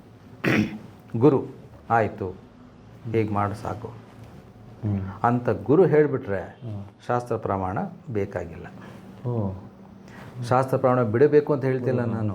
ಅನಿವಾರ್ಯತೆ ಇದ್ದಾಗ, ನಮಗೆ ಶಾಸ್ತ್ರ ಸರಿಯಾಗಿ ಗೊತ್ತಿಲ್ಲದೆ ಇದ್ದಾಗ, ಆ ಗುರುಗಳು ಸುಲಭ ಮಾರ್ಗದಲ್ಲಿ ನಮ್ಗೆ ಹೇಳಿಬಿಟ್ಟಾಗ ಆ ಗುರುವಿನ ಮೇಲೆ ಭಾರ ಹಾಕಿ ಅವರ ಪಾದವಂದನೆ ಮಾಡಿ ನಾವು ಆ ರೀತಿ ಮಾಡಬಹುದು. ಮೂರನೇದೇನು ಹೇಳಿದೆ? ಅನುಭವ ಪ್ರಮಾಣ. ಇದು ಒಂಥರ ವಿಶೇಷ. ಅನುಭವ ಅಂದ್ರೇನು? ಈಗ ಗಣಪತಿ ಸಾಧನೆ ಮಾಡಿದಾಗ ಅಥವಾ ಇನ್ಯಾವುದೋ ದೇವತೆ ಸಾಧನೆ ನಾನು ಮಾಡಿದಾಗ ನನಗೊಂದು ಅನುಭವ ಆಗುತ್ತೆ. ಅದೇ ಅನುಭವ ಇನ್ನೊಬ್ರಿಗಾಗಬೇಕು ಅಂತಿಲ್ಲ. ನನಗೆ ಯಾವ ರೀತಿ ದರ್ಶನ ಆಗುತ್ತೆ ಗಣಪತಿ? ಚಿಕ್ಕ ಒಂದು ಬಾಲ ಗಣಪತಿಯಾಗಿ ದರ್ಶನ ಕೊಡ್ಬೋದು, ಅಥವಾ ಅಗಾಧೃತ ವಿಶ್ವರೂಪದಲ್ಲಿ ದರ್ಶನ ಕೊಡ್ಬೋದು, ಇನ್ನೊಂದ್ರಲ್ಲಿ ದರ್ಶನ ಕೊಡ್ಬೋದು. ಇದಕ್ಕೆ ಶಾಸ್ತ್ರ ಮತ್ತು ಗುರು ಬರಲ್ಲ. ಆದರೆ ನಮಗಾದ ಅನುಭವನ ನಮ್ಮ ಗುರುಗಳ ಹತ್ರ ಹೇಳ್ಕೊಂಡಾಗ ಆ ಅನುಭವದಲ್ಲಿ ಏನಾದರೂ ಭ್ರಮೆಯನ್ನು ತುಂಬಿದ್ದರೆ, ಈಗ ಅನುಭವ ಏನು? ಅನುಭವ ನಿಜವಾದ ಅನುಭವ ಆಗಬೇಕು. ಕೆಲವು ಸಲ ಭ್ರಮೆಯಲ್ಲಿ ಹೋಗ್ಬಿಡ್ತೀವಿ. ನನಗೇನು ದರ್ಶನ ಆದಂಗೆ ಆಯಿತು, ದರ್ಶನ ಆಯಿತು, ದರ್ಶನ ಆದಂಗಾಯಿತು, ವ್ಯತ್ಯಾಸ ಇದೆ ಪದ. ದರ್ಶನ ಆಯಿತು ಸತ್ಯ, ನನಗಿಂತ ದರ್ಶನ ಆಯಿತು ಸತ್ಯ, ದರ್ಶನ ಆದಂಗಾಯಿತು ನಮ್ಮಲ್ಲೇ ಒಂದು ಅನುಮಾನ. ಹೌದು, ಇಲ್ಲಿ ಗುರು ಪ್ರಮಾಣ ಬೇಕಾಗತ್ತೆ. ಆದರೆ ನಮಗಾದ ನಾನಾ ಭಕ್ತರಿಗೆ ಆಗುವ ಅನುಭವಗಳಿಗೆ ಆ ಶಾಸ್ತ್ರಕ್ಕೆ ಬರೋದೇ ಇಲ್ಲ. ಈ ಅನುಭವ ಪ್ರಮಾಣ ಕೂಡ ಒಂದು ಪ್ರತ್ಯೇಕವಾದ ಒಂದು ಪ್ರಮಾಣವೇ, ಅದು ಕೂಡ ಪ್ರಮಾಣವೇ. ಆದ್ದರಿಂದ ಆದರೆ ಈ ಮೂರು ಆಯಿತು ಅಂದ್ಕೊಳ್ಳೋಣ, ಶಾಸ್ತ್ರ ಪ್ರಮಾಣವಾಗಿ, ಗುರು ಪ್ರಮಾಣವಾಗಿ, ಅನುಭವ ಪ್ರಮಾಣವಾಗಿ ನಮ್ಮ ಅನುಭವ ಆಯಿತು, ನಮಗೊಂದು ದೈವ ದರ್ಶನ ಆಯಿತು, ಅದು ತುಂಬ ಅದ್ಭುತವಾದ ದರ್ಶನ, ನಿಜವಾದ ದರ್ಶನ. ಮಿಕ್ಕಿದ್ದೆಲ್ಲ ಆ ದರ್ಶನದ ಕಡೆಗೆ ಕರ್ಕೊಂಡು ಹೋಗೋ ಮಾರ್ಗಗಳು, ಇದು ಕೂಡ ತಪ್ಪಿಲ್ಲ. ಇದು ಮೂರು ಬಹಳ ಮುಖ್ಯವಾದ ವಿಷಯ. ಗುರೂಜಿ, ಗಣಪತಿಯು ಪ್ರಥಮವಾಗಿ ಯಾರಿಗೆ ಬೋಧನೆ ಮಾಡಿದರು? ಅಂದರೆ ಜ್ಞಾನ ಬೋಧನೆ ಮಾಡಿದರು. ಇದು ನಂಗೆ ಇವಾಗ ಬಂದಿದ್ದು, ಏನು ಪ್ರಶ್ನೆಯಲ್ಲಿ ತೊಂದರೆ ಇದ್ದರೆ ದಯವಿಟ್ಟು ಕ್ಷಮಿಸಿ. ಇಲ್ಲ, ಒಳ್ಳೆ ಪ್ರಶ್ನೆ. ಫಸ್ಟು ಪ್ರಥಮ ಬೀಜಾಕ್ಷರ ಯಾವುದು? ಓಂ ಅಲ್ವಾ? ಆ ಓಂಕಾರದಿಂದ ಒಂದು ಕಾಂತಿ ಬಂತು.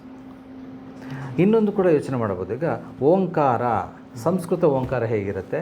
ಒಂದು 3 ಹಿಂಗೆ ಬಂದು ಆಮೇಲೆ ಒಂದು ಸೊಣ್ಣಲತ್ತ ಬಂದು ಥರ ಇರುತ್ತೆ. ಹೌದು. ಇದು ನಾವು ಗಣಪತಿ ಒಂದು ಸೈಡ್ ಫೋರ್ಸ್ ತಿಳ್ಕೊಂಡಾಗ ನಮ್ಗೆ ಓಂಕಾರ ಅಂತ ಕಾಣಿಸುತ್ತೆ, ಸೊಣ್ಣಲಿಂಗಿತ್ತಿದ್ರೆ. ಖಂಡಿತ ಹೌದು. ಇದು ಒಂದು ಇಮ್ಯಾಜಿನ್. ಈ ಥರ ಓಂಕಾರನಾದದಿಂದ ಒಂದು ಬಿಂದು, ಒಂದು ಚೇತನವಾದ ಪ್ರಜ್ವಲವಾದ ಬೆಳಕಿಂದ ಕೂಡಿದ ಒಂದು ಕಾಂತಿ ಬಂತು. ಬಿಂದುವಿನಿಂದ ಕಾಂತಿ ಬಂತು. ಅಲ್ಲಿ ಬಿಂದು ಯಾರು? ಆದಿಶಕ್ತಿ. ಆದಿಶಕ್ತಿಯಿಂದಲೇ ಗಣಪತಿ ಉಗಮ ಅಲ್ವಾ? ಆ ಬಿಂದು ಅಂದರೆ ಆದಿಶಕ್ತಿ, ಅಂದರೆ ಇಲ್ಲಿ ಪಾರ್ವತಿ ಅಥವಾ ಗೌರಿ. ಅಲ್ಲಿಂದ ಬಂದ ಕಿರಣವೇ ಗಣಪತಿ. ಆ ಕಿರಣವು ಓಂಕಾರಕ್ಕೆ ಒಂದು ಆಕೃತಿ. ಆ ಓಂಕಾರ ಆಕೃತಿಯೇ ಗಣಪತಿ ಆಕೃತಿ. ನೀವು ಗಣಪತಿನ ಇಡೀ ಒಂದು ಆಕೃತಿನ ಕಂಡಾಗ ನಮಗೆ ಕಾಣಿಸೋದು ಓಂಕಾರ. ಆ ಓಂಕಾರ ಬಂದಾಗ ಪ್ರಥಮವಾಗಿ ಗಣಪತಿ ಉಪದೇಶ ಕೊಟ್ಟಿದ್ದಾರಪ್ಪ ಅಂದರೆ ಬ್ರಹ್ಮದೇವನಿಗೆ. ಗಣಪತಿ ಬ್ರಹ್ಮದೇವರು. ಹೌದು, ಬ್ರಹ್ಮದೇವನು ಪ್ರಥಮ ಜ್ಞಾನ ಬೋಧನೆ ಮಾಡಿದ ಗಣಪತಿ. ಅದಕ್ಕೆ ತ್ರಿಮೂರ್ತಿಗಳು ಕೂಡ ಗಣಪತಿ ಆರಾಧನೆ ಮಾಡ್ತಾರೆ. ಆರಾಧನೆ ಮಾಡಿದ್ರೇ ಅವರಿಗೆ ಅವರ ಒಂದು ಸೃಷ್ಟಿ ಸ್ಥಿತಿ ಲಯ ಕಾರ್ಯಗಳು ಸುಗಮವಾಗಿ ಸಾಗಬೇಕು ಅಂದರೆ ಗಣಪತಿ ಆರಾಧನೆ ಬೇಕು. ಇಲ್ಲಿ ಪ್ರಥಮವಾಗಿ ಬಂದಿದ್ದು ಬ್ರಹ್ಮದೇವನಿಗೆ. ಅದಕ್ಕೆ ಮುಂಚೆ ಬ್ರಹ್ಮ ಜ್ಞಾನ ಇರಲಿಲ್ವ ಅಂದರೆ ಖಂಡಿತ ಇತ್ತು ಜ್ಞಾನ, ಬಟ್ ಆ ಜ್ಞಾನದಲ್ಲಿ ಸ್ವಲ್ಪ ಎಡರು ತೊಡರುಗಳು ಕಾಡ್ತಿತ್ತು. ಗಣಪತಿಯಿಂದ ಬೋಧನೆ ಆದಮೇಲೆ ಬ್ರಹ್ಮನಿಗೆ ಯಾವುದೇ ಒಂದು ಎಡರು ತೊಡರುಗಳು ಇಲ್ದಿರ ತನ್ನ ಒಂದು ಸೃಷ್ಟಿ ಕಾರ್ಯವನ್ನು, ತನ್ನ ಒಂದು ಬ್ರಹ್ಮಜ್ಞಾನವನ್ನು ವಿಶಾಲವಾಗಿ, ಇನ್ನಷ್ಟು ಶುದ್ಧವಾಗಿ, ಇನ್ನಷ್ಟು ಪ್ರಭಾವಳಿಯಾಗಿ ಇಡೀ ಬ್ರಹ್ಮಾಂಡಕ್ಕೆ ವ್ಯಾಪಿಸುವ ಶಕ್ತಿ ಆವಾಗ ಪರಿಪೂರ್ಣವಾಗಿ ಬ್ರಹ್ಮದೇವನಿಗೆ ಬಂತು. ಗುರುಜಿ, ಅದಕ್ಕೇನಾ ಗುರುಜಿ ಎಲ್ಲ ಪ್ರಥಮವಾಗಿ ಗಣೇಶನ ಪೂಜೆ ಮಾಡಬೇಕು ಅಂತ ಹೇಳೋದು? ಆದಿಪೂಜಿತ. ಗಣಪತಿ ಸ್ಮರಣೆ ಮಾಡದೆ ಯಾವುದೇ ದೇವ ಪೂಜೆ ಮಾಡಿದ್ರೂ ಕೂಡ ಪೂರ್ಣ ಫಲ ಸಿಗಲ್ಲ, ಕೆಲವು ವಿಘ್ನಗಳು ಬರುತ್ತೆ. ಅದಕ್ಕೆ ಫಸ್ಟು ಗಣಪತಿ ಆರಾಧನೆ, ಗಣಪತಿ ಪೂಜೆ ಮುಖ್ಯ. ನಂತರ ಉಳಿದ ದೇವತಾರ್ಚನೆ, ನಮಗೆ ಇಷ್ಟವಾದ ದೇವತೆಗಳು ಯಾವುದಿದೆ ಮಾಡಿಕೊಳ್ಳೋಣ. ಇಷ್ಟವಾದ ಗುರು ಸ್ಮರಣೆ ಆಗ್ಬೋದು. ಮೊದಲು ಗಣಪತಿಯ ಸ್ಮರಣೆ ಬಹಳ ಮುಖ್ಯವಾಗಿರುತ್ತೆ. ಯಾಕಂದರೆ ವಿಘ್ನ ವಿನಾಶಕ ಅಂತ ಹೆಸರು ಗಣಪತಿಗೆ. ಗುರುಜಿ, ಒಂದು ಕಡೆ ಪ್ರಶ್ನೆ ಇದೆ ಗುರುಜಿ, ಕೇಳಿ. ಗಣೇಶನ ನಾವು ಶುಭ ಮುಹೂರ್ತದಲ್ಲಿ ತೊಗೊಂಬಂದು ಗೌರಿ ಗಣೇಶನ ಪೂಜೆ ಮಾಡಿ ಶುಭ ಮುಹೂರ್ತದಲ್ಲಿ ಕಳಿಸ್ಕೊಡ್ತೀವಿ, ನೀರಲ್ಲಿ ವಿಸರ್ಜನೆ ಮಾಡಿ ಕಳಿಸ್ಕೊಡ್ತೀವಿ. ಕೆಲವು ಮನೆಗಳಲ್ಲಿ ನಮಗೆ ಈ ಗಣೇಶ ಪೂಜೆ ಮಾಡೋ ಪದ್ಧತಿ ಇಲ್ಲ ಅಂತಾರೆ. ಅವರು ಆಂತರಿಕವಾಗಿ ಏನಾದರೂ ಪೂಜೆ ಮಾಡಬಹುದಾ? ಇದ್ರ ಬಗ್ಗೆ ಸ್ವಲ್ಪ ನಮ್ಮ ವೀಕ್ಷಕರಿಗೆ ತಿಳಿಸ್ಕೊಡೋಕ್ಕಾಗತ್ತಾ? ಖಂಡಿತ, ಇದು ತುಂಬ ಒಳ್ಳೆಯ ಪ್ರಶ್ನೆ. ಈಗ ನಾವು ಗೌರಿ ಗಣಪತಿ ಅಂತ ತರ್ತೀವಿ, ಪ್ರತಿಷ್ಠಾಪನೆ ಮಾಡ್ತೀವಿ, ಶಾಸ್ತ್ರೋಕ್ತವಾಗಿ ಪೂಜೆ ಮಾಡ್ತೀವಿ. ನಂತರ ಶುಭ ಮುಹೂರ್ತದಲ್ಲಿ ಅವರಿಬ್ಬರನ್ನ ಒಂದು ಜಲದಲ್ಲಿ ವಿಸರ್ಜನೆ ಮಾಡಿ ಕಳಿಸ್ಕೊಡ್ತೀವಿ.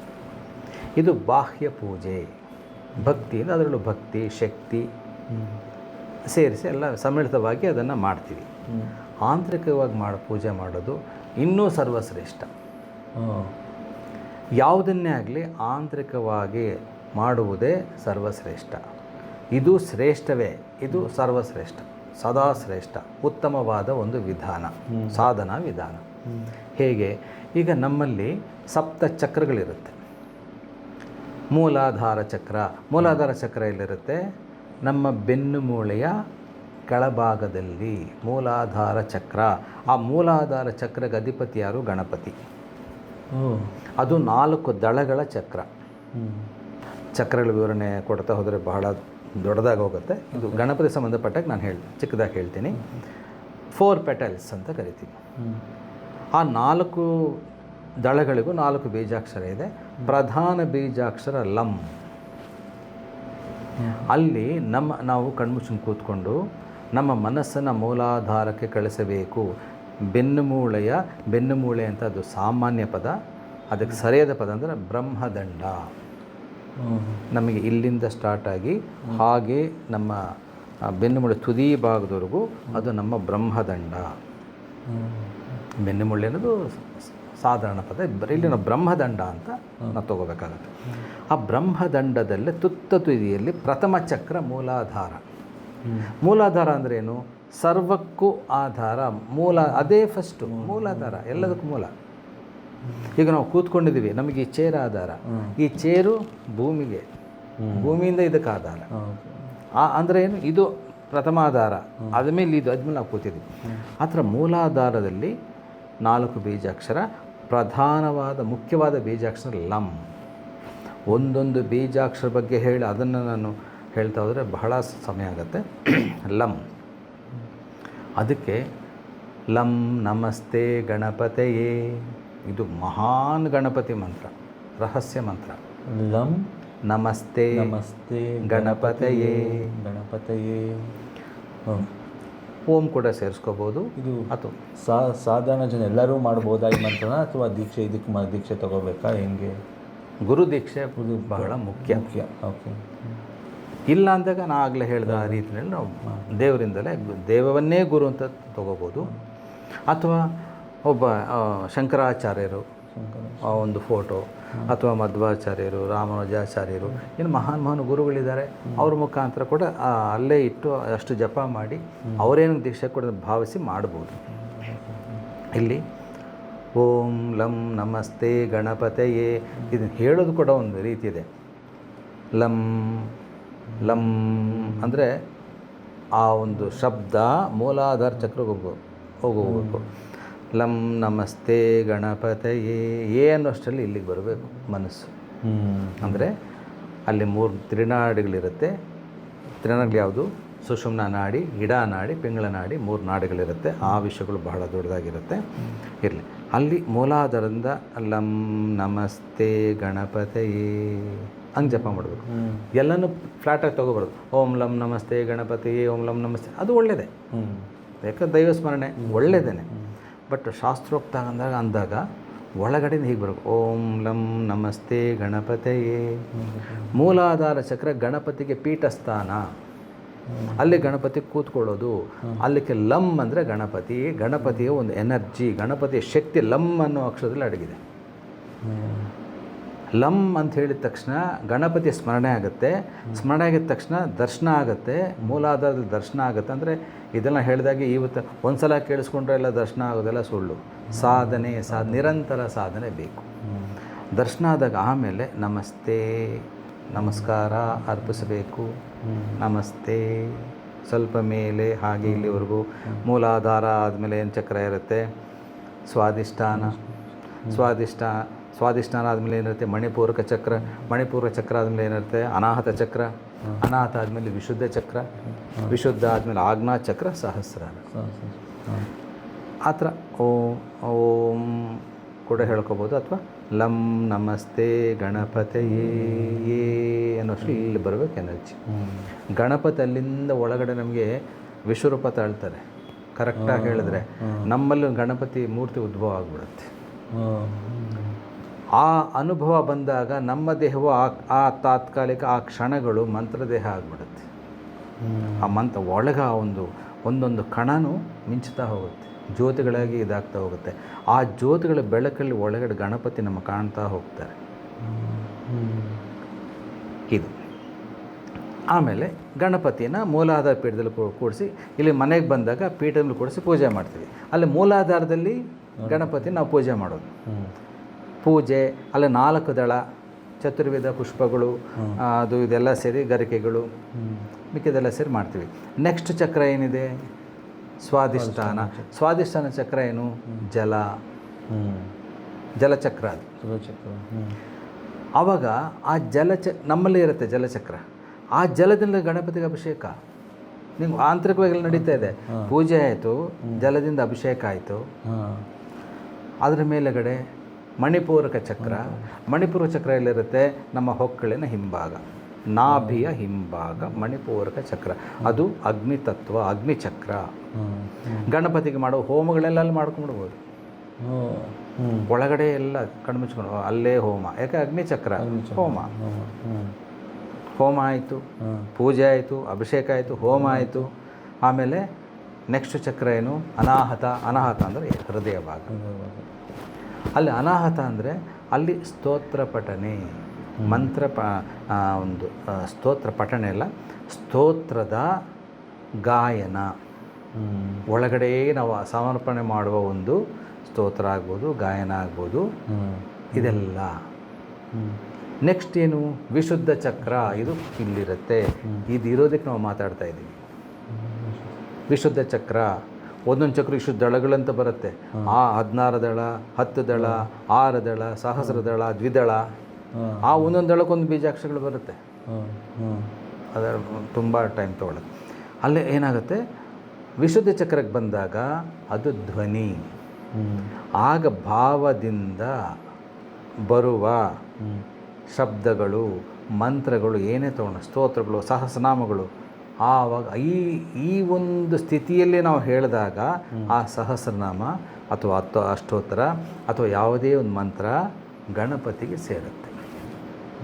ಇದು ಯಾವ ಭಾವ ಇಲ್ಲ. ಸುಮ್ಮನೆ ಗಣಪತಿ ನಮ್ಮ ಗಣಪತಿ ಪುಣ್ಯವೇ, ಹೆಸರು ಹೇಳಿದ್ರಲ್ಲ ನಿಮಗೆ ಪುಣ್ಯವೇ. ಬಟ್ ಈ ಭಾವದಲ್ಲಿ ಹೇಳಿದಾಗ ನಿಮಗೆ ಸಿಗೋ ಒಂದು ಅನುಭವನೇ ಬೇರೆ. ಇದೇ ಅನುಭವ ಪ್ರಮಾಣ. ಅನುಭವ ನನಗೊಂಥರ, ನಿಮಗೊಂಥರ, ಇನ್ನೊಬ್ಬರಿಗೆ ಒಂಥರ ಸಿಗ್ಬೋದು. ಅದಕ್ಕೆಲ್ಲ ನಾವು ಶಾಸ್ತ್ರ ಜೋಡಿಸ್ಕೊಳಕ್ಕಾಗಲ್ಲ. ಅನುಭವ ಅಷ್ಟೇ. ನನಗೆ ಈ ಥರ ಆಯಿತು. ಈ ಸ್ಥಿತಿಯಲ್ಲಿ ಆಗೋ ಅನುಭವ ಸತ್ಯಾನುಭವ. ಆಮೇಲೆ ಏನಾಗುತ್ತೆ, ಸ್ತೋತ್ರ ಮಂತ್ರ ಪಠನೆ ಆಯಿತು. ಅದರ ಒಂದು ಆ ಶಬ್ದ ಧ್ವನಿ, ಇಷ್ಟೊತ್ತು ನಾವು ಹೇಳಿದ ಮಂತ್ರ ಸ್ತೋತ್ರಗಳ ಎನರ್ಜಿ ಹಾಗೆಯೇ ಆಜ್ಞಾಚಕ್ರ ಅಂದರೆ ಇಲ್ಲಿ, ಅದಕ್ಕೆ ನಾವಿಲ್ಲಿ ಕುಂಕುಮ ಇಡೋದು. ಅದು ಹಿಂದೆಗಡೆ ದ್ವಿದಳ, ಎರಡೇ ದಳ ಇರುತ್ತೆ. ಆ ದ್ವಿದಳದಲ್ಲಿ ನಮಗೆ ನಾವು ಹೇಗೆ ಕಾಣ್ತೀವಿ ಅಂದರೆ, ಒಂದು ದಳ ಗಣಪತಿ ಮಹಾಗಣಪತಿ ನಿಂತ್ಕೊಂಡಿದ್ದಾರೆ, ಇನ್ನೊಂದು ದಳ ನಾವಾಗಿರ್ತೀವಿ, ಗಣಪತಿ ಆರಾಧನೆ ಸರ್ವದಾ ಮಾಡ್ತಾನೇ ಇರ್ತೀವಿ. ಅಲ್ಲೇ ನಾವು ಗಣಪತಿಯ ಒಂದು ಕಥೆಯನ್ನು ಓದ್ತಾ ಇರ್ಬೋದು. ಅಲ್ಲ ಗಣಪತಿಗೆ ಹೇಳ್ತಾ ಇದ್ದಾರೆ, ಬಾಹ್ಯದಲ್ಲಿ ಏನೂ ಇಲ್ಲ, ಆಂತರಿಕವಾಗಿ. ಇದರಿಂದ ಏನಾಗುತ್ತೆ, ಇನ್ನು ಮೇಲ್ಗಡೆ ಹೋದರೆ ಸಹಸ್ರಾರ ಚಕ್ರ, ಇಲ್ಲಿ 1000 ಪೆಟಲ್ಸ್ ಇಲ್ಲಿರುತ್ತೆ. ಒಂದೊಂದು ಪೆಟಲ್ ಏನಾಗುತ್ತೆ ಅಂದರೆ ಗಣಪತಿಗೆ ಅರ್ಚನೆ, ಸಹಸ್ರನಾಮಾರ್ಚನೆ. ನಮಗೆ ಗಣಪತಿ ಸಹಸ್ರನಾಮ ಗೊತ್ತಿಲ್ಲ, ನಮಗೆ ಬಾಯಿಗೆ ಬರಲ್ಲ, ನಮಗೆ ಗೊತ್ತಿಲ್ಲ, ಬೇಕಾಗಿಲ್ಲ. ಒಂದೊಂದು ದಳದಲ್ಲೂ ಗಣಪತಿನ ನೆನೆಸ್ಕೊಂಡು ಆಜ್ಞಾಚಕ್ರದಲ್ಲಿರುವ ಗಣಪತಿಗೆ ಮೇಲಿಂದ ಪುಷ್ಪಾರ್ಚನೆ ಮಾಡ್ತಾ ಇದ್ರೆ ಸಾಕು, ಒಂದೊಂದು ದಳ ಪಾದಕ್ಕೆ ಬೀಳ್ತಾ ಇದೆ, ಆಗ ಸಹಸ್ರಾರ ಚಕ್ರ ವೈಬ್ರೇಟ್ ಆಗುತ್ತೆ. ಇದು ಗಣಪತಿ ಆಂತರಿಕವಾದ ಸಾಧನೆ. ತುಂಬ ವಿಷಯ ಇದೆ. ಇನ್ನೊಂದಿದೆ, ಸಾಧನೆ ಆಯಿತು. ಇಲ್ಲೇನು ಮಾಡ್ತೀವಿ, ಬಾಹ್ಯದಲ್ಲಿ ವಿಸರ್ಜನೆ ಮಾಡ್ತೀವಿ ಜಲದಲ್ಲಿ. ಇಲ್ಲಿ ಹೇಗೆ ವಿಸರ್ಜನೆ ಮಾಡೋದು? ಸಹಸ್ರಾರ ಚಕ್ರದ ಕೆಳಗಡೆ ಆಜ್ಞಾ ಚಕ್ರಕ್ಕೆ ಮೇಲ್ಗಡೆ ಅಮೃತ ಕಲಶ ಇರುತ್ತೆ. ನನಗೂ ಇದೆ, ನಿಮಗೂ ಇರುತ್ತೆ, ಪ್ರತಿಯೊಬ್ಬರಿಗೂ ಇರುತ್ತೆ. ನೋಡ್ತಾರೆ ವೀಕ್ಷಕರು ಕೂಡ ಇರುತ್ತೆ, ಪ್ರತಿಯೊಬ್ಬರಿಗೂ ಇರುತ್ತದೆ ಅಮೃತ ಕಲಶ. ಅದನ್ನು ಭೇದಿಸ್ಕೊಂಡು ಅಮೃತವನ್ನು ಸ್ವೀಕಾರ ಮಾಡೋನು ಕೇವಲ ಸಾಧಕ. ಅದು ಭಕ್ತಿ ಮಾರ್ಗ ಆಗ್ಬೋದು, ಅಥವಾ ಸಾಧನಾ ಮಾರ್ಗ ಆಗ್ಬೋದು, ನಾನಾ ಮಾರ್ಗಗಳು. ಯಾವ ಮಾರ್ಗದಲ್ಲೂ ಕರೆಕ್ಟಾಗಿ ಹೋದರೆ ಅಮೃತ ಕಲಶ ಬಿಂದುಗಳು ನಮ್ಗೆ ಬೀಳಕ್ಕೆ ಶುರುವಾಗುತ್ತೆ. ಆ ಅಮೃತ ಕಲಶಲ್ಲೇ ಗಣಪತಿ ವಿಸರ್ಜನೆ, ಗೌರಿಯ ವಿಸರ್ಜನೆ ಆಯಿತು.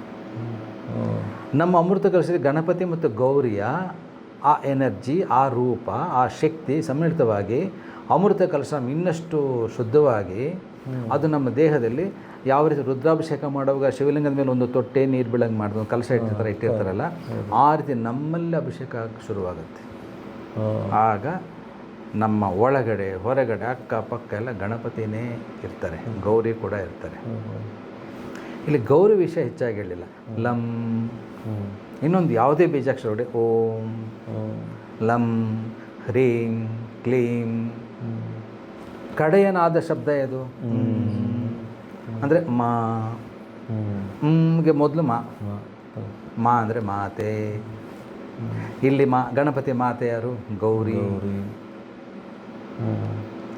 ಇಲ್ಲಿ ಗಣಪತಿ ಮತ್ತು ಗೌರಿ ತೊಗೊಂಡಾಗ ಗಣಪತಿನ ಪ್ರಕಟ ಶಕ್ತಿ ಅಂತ ಕರಿತೀವಿ, ಇಲ್ಲಿ ಗೌರಿಯನ್ನು ಗೌಪ್ಯ ಶಕ್ತಿ ಅಂತ ಕರಿತೀವಿ. ಲಂ, ಲಾ ಅನ್ನೋದು ಗಣಪತಿ, ಅದಕ್ಕೆ ಅನುಸ್ವಾರ ಅಂದರೆ 0 ಸೇರಿದ್ರಾಗ ಬೀಜಾಕ್ಷರ ಲಂ. ಆ ಲಂ ಅನ್ನೋದು ಕಡೆಗೆ ಒಂದು ನಾದ ಅಂತ ಹೋಗುತ್ತೆ, ಅದು ಗೌರಿ. ಅಂದ ಅನುಸ್ವಾರ ಬಂದು ಲಕಾರ ಬಂತು. ಅನ್ನೋದು ಮಾತೆ ಗೌರಿ ದೇವಿ, ಅಲ್ಲಿಂದ ಅನುಸ್ವಾರ ಎನರ್ಜಿ, ಆ ಎನರ್ಜಿಯಿಂದ ಲಕಾರ, ಅದೇ ಗಣಪತಿ. ಗಣಪತಿಯಿಂದ ಗೌರಿ ಅಲ್ಲ, ಗೌರಿಯಿಂದ ಗಣಪತಿ. ಇದು ಆಂತರಿಕವಾದ ಸಾಧನೆ. ತುಂಬ ಧನ್ಯವಾದಗಳು ಗುರೂಜಿ.